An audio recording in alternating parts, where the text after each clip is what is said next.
yang sukai Taurat Tuhan, yang tekun merenungkannya, baik siang maupun malam.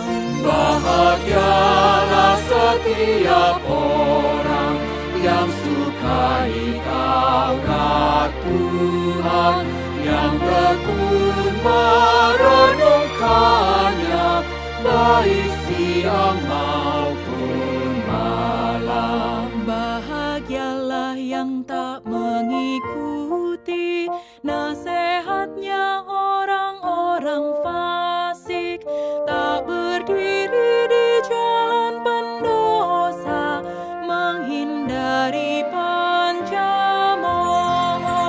Bahagialah setiap orang yang sukai Taurat Tuhan, yang tekun merenungkannya, baik siang maupun malam. Ia bagaikan pohon yang ditanam di tepi aliran air berlimpah, kan berbuah lebat pada musimnya, yang daunnya takkan layu.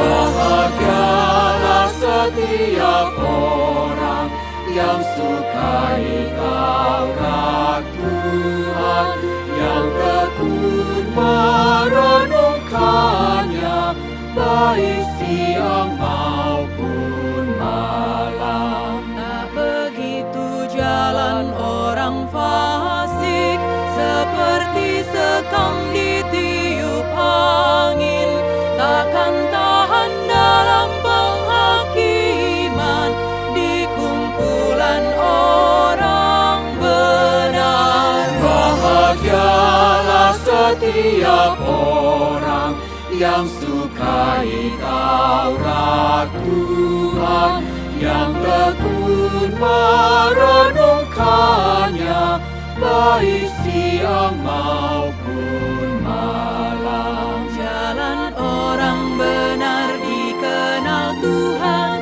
apa yang dibuatnya berhasil. Berbedalah jalan orang fasik, kan menuju kehancuran. Bahagialah setiap orang